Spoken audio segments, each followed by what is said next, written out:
오늘은 말라기 1장 12절에서 14절까지 말씀 묵상하겠습니다. 1장 12절에서 14절까지 말씀 읽습니다.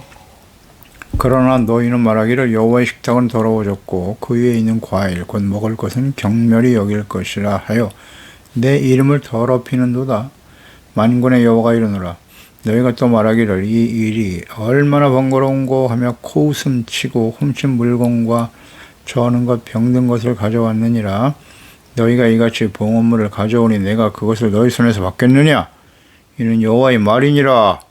짐승떼 가운데 수컷이 있거늘 그 손하는 일에 흠이 있는 곳으로 속여 내게 드리는 자는 저주를 받으리니 나는 큰 임금이요 내 이름은 이방 민족 중에서 두려워하는 것이 됨이니라. 만군의 여호와의 말이니라. 아멘. 부정하고 거짓된 예배자와 하나님의 저주. 헛되이 불사르지 못하게 하라. 그러니까 하나님께서는 부정한 제물을 제단에 드리지 말라고 제사장들에게 분명히 경고하고 있고요. 그렇게 드릴 바에 차라리 성전물을 닫는 게 낫다. 드리지 않는 게 좋다. 이런 말씀을 하셨어요. 예배 중단을 원하셨죠. 그러니까 하나님께서는 언제나 어떤 예배 형식, 물론 형식도 중요해요. 하나님의 말씀과 뜻에 따라 해야 하기 때문에 중요한 건 예배자의 마음의 중심이죠. 동기. 주님을 향한 사랑, 하나님 앞에서 자신의 죄를 깨닫고 회개하고 용서받으려고 하는 의에 대한 열망, 이런 것들을 보시는 거죠. 그 중심으로 예배를 드리고 기도하고 있는가? 하나님의 말씀과 뜻에 순종하려고 하는 진실한 마음이 있는가? 그렇지 않은 상태에서 드리는 제사와 예배, 기도, 헌신 결코 받지 않으신다는 것입니다. 하나님의 백성, 언약의 백성인 이스라엘은 하나님이 약속하여 보내신 예수 그리스도를 부인하고 거부하고 십자가에 못 박아 죽일 것이고, 그래서 이방인들에게 복음이 전파되어 오히려 그들이 하나님 앞에 깨끗한 제물을 드리며 온전한 예배로 드리게 될 것이다 라는 말씀을 하셨고요. 이 예언의 말씀은 예수 그리스도가 이 땅에 오셨고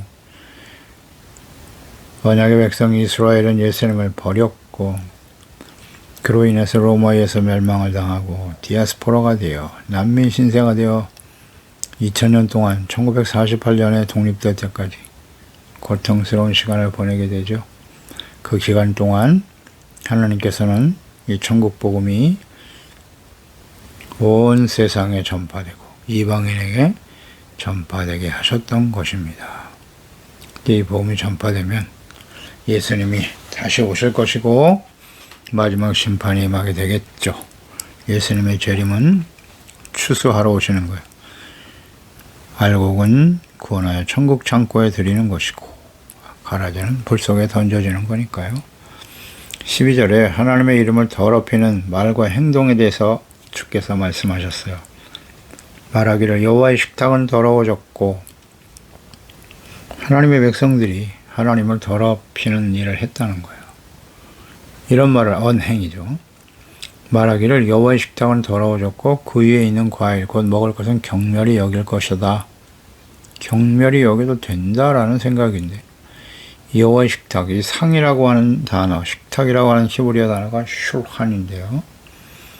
이것은 뭐 식탁의 의미가 있지만 이 슐한이라고 하는 단어가 진설병상을 의미하는 말로 사용됩니다. 출애굽기 25장 23절 30절에 보면 너는 조각목으로 이 상이 슐한이에요.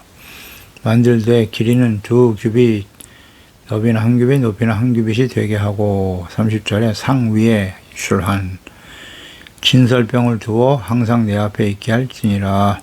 그러니까 하나님의 성소에 진설병상을 만들게 하셨는데 이 상이 바로 오늘 본문 말씀에 나오는 식탁 슐한입니다.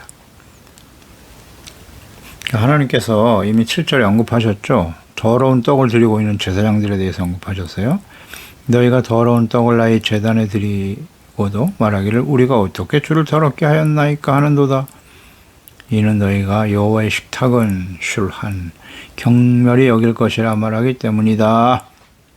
이 말씀과 연결해서 묵상해 보면 12절의 말씀은 이런 거예요. 표준 세번역 성경의 12절에 이렇게 기록되어 있죠. 그런데 너희는 주께 차려드리는 상쯤은 더러워져도 괜찮다라고 하면서 너희들도 싫어하는 음식을 제물이라고 그 위에 바치니 너희는 지금 내 이름을 더럽히고 있는 것이다. 예, 이거 올바른 해석인 것 같아요. 그러니까 하나님 앞에 더러운 떡을 드리고 있으면서도 전혀 죄의식이 없어요. 함부로 그렇게 해도 된다고 생각하는 거예요. 경멸히 여긴다 이거예요. 하나님의 식탁, 거룩한 진설명상은 하나님께서 율법에 말씀하신 대로 드려야 돼요. 안식일에 한 번씩 교체해야 되는 것이고 그것은 함부로 먹을 수 없어요. 제사장들과 나가서 먹어서도 안 되고 거룩한 곳 성전에서 먹도록 되어 있습니다.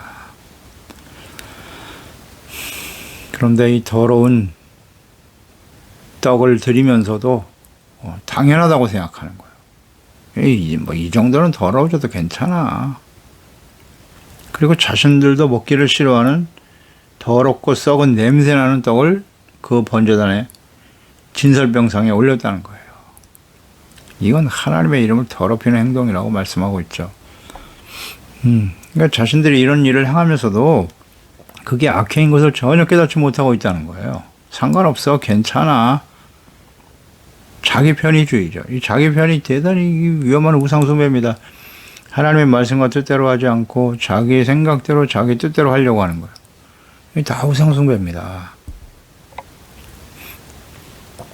그리고 하나님의 진설병상을 이렇게 더럽혔을 뿐만 아니라 번제단 역시 마찬가지죠. 번제단에도 제물을 드릴 때 병 들고 눈 멀고 흠 있는 제물을 드렸단 말이에요. 전혀 문제가 되지 않는다고 생각하는 거예요. 그런 행위, 이것이 하나님의 이름을 더럽히는 것이고 하나님을 경멸하는, 멸시하는 악행입니다. 분명히 하나님께서 지적하고 계시잖아요. 그건 악행이라고. 하나님을 멸시하는 행동이라고. 제사와 예배는 하나님께 드리는 거예요. 하나님께. 그래서 온전히 하나님의 말씀과 뜻대로 드려져야 하지만 일단 하나님의 뜻과 마음이 어떠한지는 전혀 관심이 없어요. 부지해. 잘 몰라요. 어떻게 예배를 드려야 하는지, 어떻게 제물을 드려야 하는지에 대한 인식이 없단 말이에요. 오직 그냥 자신들이 하고 싶은 대로, 원하는 대로 드리려고 하는 이 태도, 이게 바로 악입니다. 이건 하나님을 멸시하는 행동이에요. 이에 대해서 하나님은 분노하십니다. 분노하세요. 과거에 그래왔어요. 이스라엘 백성들이 멸망의 원인이 바로 여기 있었단 말이에요. 하나님의 성전이 있으니까 우리는 망하지 않을 거야? 그놓고 하나님의 성전에서 더러운 우상숭배를 하고 있었단 말이에요. 우상을 섬기면서 악을 행하면서도 하나님 앞에 성전에 나가 예배만 드리면 하나님이 우리를 축복해 주시고 지켜주실 것이라고 생각한단 말이죠. 그것 때문에 결국 이스라엘 백성들은 하나님의 공의 심판에 직면하게 된 겁니다. 하나님의 성전 제사를 더럽혔어요. 이건 하나님을 멸시하는 거다. 누누이 강조하셨죠. 근데 우린 그런 인식이 있나요? 엘리 제사장 시대였죠. 패역한 두 아들 홈니와 비느하스, 이들의 악행에 대해서 사무엘상 2장 17절 25절에 이렇게 말씀하고 있죠. 이 소년들의 죄가 여호와 앞에 심히 크다. 그들이 여호와의 제사를 멸시하였기 때문이다. 예. 하나님의 백성들이 제사와 예배 드리러 나올 때 그 예물을 중도에 빼앗아가고 좋은 거 자기들이 취하고 말이죠.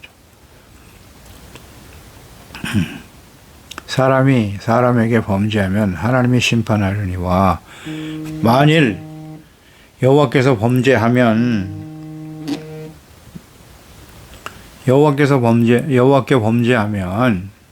누가 그를 위하여 간구하겠느냐? 이렇게 말씀하시죠. 자기 아버지의 말을 듣지 아니하였으니 이는 여호와께서 그를 죽이기로 뜻하셨음이라. 이렇게 말씀하고 있네요.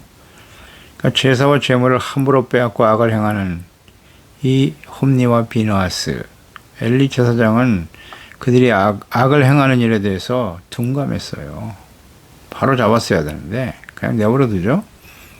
그래서 하나님께서 이렇게 제사를 더럽히고 악을 행하는 자들은 살려둘 수가 없다. 그래서 결국 블레셋과의 전투에서 사망에 이르게 되죠. 하나님께서 악을 행하니까 정리하신 겁니다. 그 블레셋과 전투할 때 블레셋과 전쟁에서 패배하니까 하나님께 묻지도 아니하고 언약궤를 들고 나가잖아요. 이 어리석고 철이 없는, 이건 무지한 거, 무지몽매한 거죠. 언약궤만 들고 나가면 하나님이 우리를 이기게 하실 거야. 제사를 더럽히고 악을 행하면서도 말이죠. 언약궤만 있으면 이긴다고요? 결국 그 전쟁에서 패배하고 언약궤도 빼앗겨 버렸죠. 하나님이 어떤 분이신가를 잘 몰라요. 오늘날도 마찬가지예요. 우리가 이 하나님을 모르고 예배하고 섬기는 경우가 얼마나 많은지요. 로마서 12장 1절이죠. 그러므로 형제들아, 내가 하나님의 모든 자비하심으로 너희를 권하노니 너희의 몸을 하나님이 기뻐하시는 거룩한 산 제물로 드려라. 이는 너희가 드릴 영적 예배니라라고 말씀하셨잖아요. 우리의 몸을 하나님이 기뻐하시는 거룩한 산 제물로 드리는 거예요. 제사와 이것이 바로 하나님이 받으실 만한 영적 예배에 합당한 예배라고 말씀하시죠. 그러니까 우리의 몸과 마음, 삶을 거룩한 제물로 드리라는 거예요. 의와 거룩함과 진실한 삶이 없이 드려지는 예배와 기도, 하나님이 절대 받지 않으신다는 거죠. 그러니까 이런 주님의 말씀에 순종하고 말씀 앞에 깨달아지는 우리 죄를 깨닫고 하나님께 용서받고 겸손한 자세로 애통하는 마음으로 의에 대한 간절한 열망, 주님의 말씀에 대한 순종하려고 하는 의도가 없이 드려지는 예배와 기도, 헌신, 그것은 하나님의 제사를 더럽히는 거예요. 하나님의 이름을 더럽히는 거라고. 오늘 분명히 말씀하지 않습니까? 그러니까 우리가 하나님께 예배 드릴 때 우리가 믿음으로 의롭지 않고 은혜로 구원받은 사람들이잖아요. 그러니까 그 이후에 아무렇게나 살아도 되는 게 아니라 하나님의 말씀에 순종하는 거룩한 삶을 살아가기 위한 간절한 열망을 가지고 예배하고 기도를 드리는 사람들이 되어야지, 하나님의 뜻에 대해서도 잘 모르고 어떻게 예배 드리는 것이 올바른 것인지도 모르는 상태에서 드린다? 그것은 하나님을 멸시하는 거고 악을 행하는 것이 됩니다. 고린도전서 6장 20절에 값으로 산 것이 되었으니 그런즉 너희의 몸으로 하나님께 영광을 돌리라고. 우리의 몸을 하나님께 영광을 돌린다는 게 무슨 뜻입니까? 세상에서 부자 되고 출세하고 성공하고 그런 의미입니까? 거룩한 재물이 거룩한 삶이 되어야 된다는 거예요. 말씀을 따라 순종하는. 그렇지 못하고 있었다. 하나님을 이름을 더럽히는 겁니다. 13절 만군의 여호와가 이르노라 너희가 또 말하기를 일이 얼마나 번거로운고 하며 코숨치고 훔친 물건과 저는 것 병든 것을 가져왔다. 기가 막히네요. 너희가 이같이 봉헌물을 가져오니 내가 그것을 너희 손에서 받겠느냐? 이는 여호와의 말이니라. 하나님 다 알고 계신다는 거예요. 하나님께 드리는 제물을 흠이 없는 것으로 드려야 한다는 것은 너무나 당연한데 이를 번거롭게 여긴다. 그것도 제사장들이 번거롭게 여기고 코웃음 쳤다는 거야. 경홀히 여겼다는 게 가볍게 여기고 부담을 느끼고 가볍게 여기고 함부로 행동했다는 거예요. 하나님 앞에 제사와 예배를 드리는 일을. 그러니까 뭐 하나님께서 이렇게 흠이 있는 제물 드려도 괜찮아. 우리 형편이 안 되는데 어떡하라고. 제사장들이 타락해서 자신에게 주어진 사명의 중요성에 대한 인식이 전혀 없어요. 거룩한 상태로 하나님께 하나님 앞에서 이스라엘 백성들의 죄를 용서받고 의롭다 먹고 하나님과 화목하게 되고 하나님의 다스리시는 하나님의 나라를 바르게 세우고자 하는 간절한 마음이 없이 드려지는 예배와 제사와 헌신. 이들이 역할과 사명, 제사장이 그 역할과 사명을 다하지 못하면 오늘날 예배자와 왕같은 제사장인 그리스도인들이 죄종과 그리스도인들이 이 사역을 감당하지 못하면요 하나님의 진노가 바로 임하는 거예요. 제사장의 역할이 얼마나 중요한데 그런데 그 일에는 무관심하고 무지하고 아주 경솔하게 대하면서 그저 헌금만 많이 내면 돼. 그러면 하나님이 축복해 줄 거야. 당신은 천국 간다고. 천국에 하늘나라에 큰 상급이 쌓일 거야. 악을 행하고 불의를 행하도 헌금만 많이 드려. 헐. 이런 일들이 벌어지고 있단 말이에요. 과거에도 그랬고 모든 시대에 그랬고 오늘날 역시 마찬가지. 뭐 오늘날은 더욱더 심화되겠죠. 그래서 훔친 물건과 저하는 것, 병든 거를 가져왔다는 거 아니야. 이런 봉헌물을 가져오니 내가 그것을 너희 손에서 받겠느냐? 하나님께서는 결코 이러한 예물과 제사와 기도를 받지 않으세요. 응답하실 수도 없습니다. 오늘날 우리가 하나님께 예배와 기도와 헌신을 드리는 일도 마찬가지예요. 하나님의 뜻과 말씀에 입각해서 성령님의 인도하심을 따라 드리는 예배가 되어야죠. 그것이 영과 진리로 드리는 예배죠. 그렇지 않다면 하나님의 이름을 멸시하는 행위가 된다. 참 두렵네요. 두렵습니다. 이 말씀 앞에서 우리가 그동안에 하나님 앞에 예배드리고 기도하고 주님을 섬겼던 우리의 모습들을 돌이켜보면 소름이 끼칩니다. 정말. 수렁터리로 드린 시간이 얼마나 많았는가. 우리 이거 정말 인식하고 있나요? 모세오경에 나타난 하나님의 뜻을 바르게 알고 깨닫지 못하면 온전한 예배자가 될 수 없어요. 할 수 없습니다. 이 모든 말씀들을 추격해서 신약성경에 기록했죠. 마태복음 5장에서 7장까지의 내용이에요. 율법을 요약해서 가나안 땅 들어가기 위해서 요약 정리한 것이 신명기라면 예수님께서 오셔서 성경 말씀, 율법에 나타난 하나님의 뜻을 요약해 놓으신 말씀이 바로 산상수훈이죠. 산상수훈입니다. 그러니까 이 산상수훈을 모르고 그 말씀에 무지하고요. 잘 모르고 순종하지 않으면서 드리는 제사와 예배, 기도 하나님께서 결코 받으실 수 없습니다. 산상수훈 말씀 매우 중요합니다. 마태복음 그 강의에 올린 유튜브에 다 올라가 있죠. 5장, 6장, 7장 다시 한번 묵상하세요. 반드시 해야 됩니다. 이 말씀을 모르는 상태에서 하나님께 제사와 예배를 드리는 것은 결코 받으실 수 없습니다. 그러니까 하나님께 드리는 예배의 태도 번거롭게 여기지 않나요? 하나님께 예배 드리는 것을 자신의 뜻대로 그냥 경솔하게 여기고 함부로 해도 되는 것처럼 불의를 행하면서 얻는 재물을 헌금으로 드리고 그것을 당연하다고 여기고 있지는 않나요? 이어서 14절에 짐승떼 가운데에 수컷이 있거늘 그 선하는 일에 흠 있는 곳으로 속여 내게 드리는 자는 저주를 받으리니 나는 큰 임금이다. 내 이름은 이방 민족 중에서 두려워하는 것이 됨이니라. 이방 민족들은 오히려 하나님을 두려워하는데 본 백성들은 이렇게 하나님을 속이고 더러운 재물을 드리면서도 전혀 죄의식이 없다는 거예요. 하나님께서 이거 지금 한탄하고 계십니다. 재물을 속여서 흠이 있는 곳으로 하나님께 드린 자는 저주를 받는다. 하나님의 말씀이잖아요. 만군의 여호와의 말이니라. 그 하나님의 말씀이 뭐 구약 성경의 말씀이니까 지금 우리와 상관이 없나요? 하나님의 말씀과 뜻은 절대 변하지 않아요. 서원하는 일에 그랬잖아요. 서원이라고 하는 것은 내가 하나님 앞에 어떻게 헌신하겠습니다. 하나님께 맹세하는 일이잖아요. 맹세하는 일. 이런 서원제, 화목제. 예수님께서는 이 맹세 자체도 해서는 안 된다고 말씀하셨어요. 지키지도 못할 맹세는 하지 말라는 뜻이겠죠. 서원제, 화목제가 하나님께서 율법으로 정해놓으셨어요. 레위기 22장 19절 이하에 보면 기쁘게 받으심이 되도록 소나 양이나 염소에 흠없는 수컷으로 드려라. 서원제물 흠 있는 것은 무엇이나 너에게 드리지 말 것은 그것이 기쁘게 받으심이 되지 못할 것이기 때문이다. 만일 누구든지 서운한 것을 갚으려 하든지 자의로 예물을 드려 자의로 드리는 거예요. 감사하는 마음으로 소나 양으로 화목제물을 여호와께 드리는 자는 기쁘게 받으심이 되도록 아무 흠이 없는 온전한 것으로 할지니라. 이렇게 말씀하셨거든요.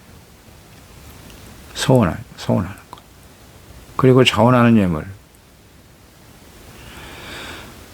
반드시 흠없는 것으로 드리라고. 그런데 하나님을 속여서 흠이 있는 것을 제물로 드리면서도 괜찮다고 여기는 거예요. 전혀 가책이 없어요. 양심의 가책도 없고 악을 행한다는 생각 자체도 없는 제사장, 없는 목사들, 없는 그리스도인들 우리의 모습은 아닌가요? 하나님께서는 모든 것을 다 아시는 분이십니다. 하나님의 사람 다윗이 그 아들 솔로몬에게 남긴 유언이죠. 역대상 28장 9절 내 아들 솔로몬아 너는 내 아버지 하나님을 알고 알아야죠. 온전한 마음과 기쁜 뜻으로 섬길지어다. 여호와께서는 모든 마음을 감찰하시는 분이고 모든 의도를 아시는 분이나니 내가 만일 그를 찾으면 만날 것이요 만일 내가 그를 버리면 그가 너를 영원히 버리시리라. 아멘. 참 다윗은 하나님의 사람이에요. 거의 선지자죠, 선지자. 하나님을 너무 잘 알고 마지막 순간까지도 하나님을 바르게 알고 섬기는 것이 얼마나 소중한 것인가, 가장 가치 있는 일이라고 말씀하시면서 마음을 감찰하시고 의도를 다 알고 계시는 분이라고. 그렇게 알고 신앙생활 지금까지 살아왔다는 거예요. 다윗은 그 하나님을 알아야 된다고. 온전한 마음과 기쁜 뜻으로 그분을 찾아라. 하나님의 말씀을 찾아 그 말씀을 따라 순종하는. 그러나 내가 만일 하나님을 버리면 하나님도 너를 영원히 버리신다는 것. 행한 대로 갚아주시는 하나님을 정확하게 알고 있지 않습니까? 예레미야 17장 9절로 10절에 하나님께서 말씀하셨죠. 만물보다 거짓되고 심히 부패한 것은 마음이라. 누가 능히 이를 알리오마는 나 여호와는 심장을 살피며 폐부를 시험하고 각각 그의 행위와 그의 행실대로 보응하시는 분이다. 하나님 뜻이잖아요. 하나님의 속성. 이 하나님을 바르게 알아야 돼요. 다 알고 계시는 분인데 하나님 앞에 아무 생각도 없이 말이죠. 하나님을 속이고 흠이 있는 더러운 재물을 가져다가 하나님께 드렸다는 거예요. 이건 하나님을 완전히 멸시하는 행위입니다. 그런 자들은 하나님이 어떻게 하신다고요? 저주를 받게 된다. 저주란 의미는 무엇입니까? 긍휼이 없는 하나님의 공의의 심판이에요. 하나님 앞에 축복과 저주가 놓여 있다고 하셨잖아요. 생과 사, 축복과 저주가 내 앞에 놓여 있는데 오늘날 내가 선택하라. 축복과 저주는 어떻게 결정되는 거예요? 하나님의 말씀을 듣고 지켜 순종하는 거죠. 그것이 의이고 하나님을 사랑하는 것이고 이웃사랑의 구체적인 실천이고, 그런 사람은 하나님께서 복을 주신다. 그 복은 죄사함 받고 용서받고 의롭다함을 얻는 거예요. 하나님과 화목하게 되는 거죠. 그래서 하나님이 다스리시는 하나님의 나라의 백성이요 하나님의 자녀로 살아가는 거예요. 전능하신 하나님께서, 사랑의 하나님께서 우리의 삶을 지켜주시고 인도해 주시잖아요. 보호해 주시고 필요를 채워주시고, 이게 복이죠. 그러나 저주는 더 이상 하나님께서 그의 삶에 관여하실 수가 없는 거예요. 긍휼이 없어요. 죄에 대한 행위대로 하나님의 공의의 심판이 임할 뿐이죠. 이런 게 저주죠. 용서받고 의롭다함을 얻는 게 복이에요. 복. 그러려면 하나님의 말씀을 주야로 묵상해야죠. 그러니까 하나님 앞에서 우리의 마음과 마음의 동기, 의도 다 알고 계시니까요. 절대 속일 생각하지 말고 진실하고 정직하게 주님을 바르게 섬겨야 돼요. 겸손하게. 속이면 안 돼요. 하나님이 다 알고 계신다. 그러니까 하나님 때문에, 하나님 앞에서 욕심 때문에 말이죠. 거짓말을 하다가 죽임을 당했던 대표적인 사람이 아나니아와 삽비라 부부죠. 사도행전 5장에 잘 나타나 있죠. 초대교회 은혜 받은 사람들이 자신의 재산을 팔아서 하나님께 드리고 어려운 이웃들을 돕는 일에 헌신했어요. 그 중에 이제 아나니아와 삽비라가 은혜를 받고 재산을 팔아서 하나님께 드리기로 결심하고, 하지만 재물을 얻고 나니까, 집을 팔고 나니까 생각이 다 변했어요. 좀 아까워. 그래서 아나니아와 삽비라 부부가 서로 일부는 감추고 일부만을 하나님께 드리다가 3절에 베드로가 이르되 아나니아야 어찌하여 사탄이 내 마음에 가득하여 네가 성령을 속이고 땅값 얼마를 감췄느냐. 알고 계시네 하나님께서. 땅이 그대로 있을 때는 내 땅이 아니며 판후에도 내 마음대로 할 수 없더냐? 어찌하여 이 일을 내 마음에 두었느냐? 사람에게 거짓말한 것이 아니요 하나님께로다. 아나니아가 이 말을 듣고 엎드려져 혼이 떠나니 이 일을 듣는 사람이 다 크게 두려워하더라. 그 후에 아내인 삽비라도 들어와서 똑같이 거짓말을 하죠. 예. 똑같이 거기서 생을 마감하고 말았어요. 이 일로 모든 초대교회 성도들이 두려워했다 그랬어요. 왜 이런 일을 행하셨을까요? 하나님께서. 이런 거짓말하는 것은 하나님께 하는 거짓말이었다. 하나님을 속였다는 거예요. 하나님께 드리기로 결심하고 소원 같은 거죠. 그러면 온전히 지켜야 할 텐데 인간적인 욕심 때문에 결국 하나님을 속인 거예요. 이게. 일부를 감추고 속였다. 이렇게 하나님은 모든 의도를 다 알고 계시는 분인데 하나님께 드리는 것을 자기 마음대로 함부로 말이죠. 자기의 욕심과 뜻대로 드리려고 하는 거. 이거 정말 두려운 일입니다. 그래서 우리는 이 말씀 앞에서 하나님 앞에 드려진 그동안 주를 섬겼던 예배, 기도, 헌신 이것을 정말 영과 진리로 하나님의 뜻대로 드리는 온전한 예배자였는가? 그렇지 못하다면 하나님의 진노가 얼마나 클 것인가를 생각해야 합니다. 이 말씀을 듣는 순간 돌이켜야 돼요. 그래서 앞으로 주어진 예배와 기도와 헌신, 우리에게 주어진 날들이 얼마나 될지 모르나 주님 오실 날이 심히 가까운 이 시대에 경건하고 온전한 예배자로 주님을 바르게 섬기는 종들이 되어야 할 것입니다. 기도하겠습니다. 하나님 아버지, 오늘도 주의 말씀을 들었습니다. 이스라엘 백성들 70년에 바벨론 포로의 연단의 시간을 거치고 다시 예루살렘으로 돌아왔는데요. 성전을 재건하고 이제는 하나님을 바르게 섬기겠다고 눈물로 회개하며 시작한 그들이었지만 시간은 지나니까 또다시 이전에 조상들의 모습과 같이 하나님 앞에 부패하고 타락한 모습을 보이고 있네요. 무엇보다도 제사장들이 이렇게 형편없이 타락하고 말았다는 거예요.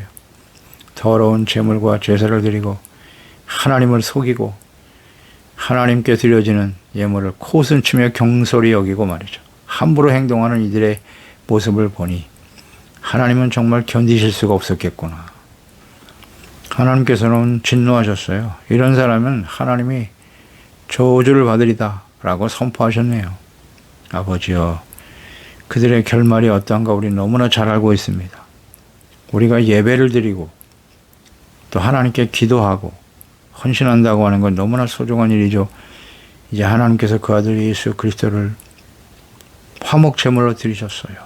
그 아들을 제물로 드리시기까지 우리를 사랑하시고 은혜로 구원받아 의롭다함을 얻고 영화로운 하나님의 자녀들이 되게 하셨는데요. 우리가 함부로 말하고 행동하고 하나님께 예배드리고 기도하고 헌신하는 일을 번거롭게 여기고 경홀히 여기면서 드렸던 시간들이 얼마나 많은가를 생각합니다. 아버지, 저희들을 용서해 주세요.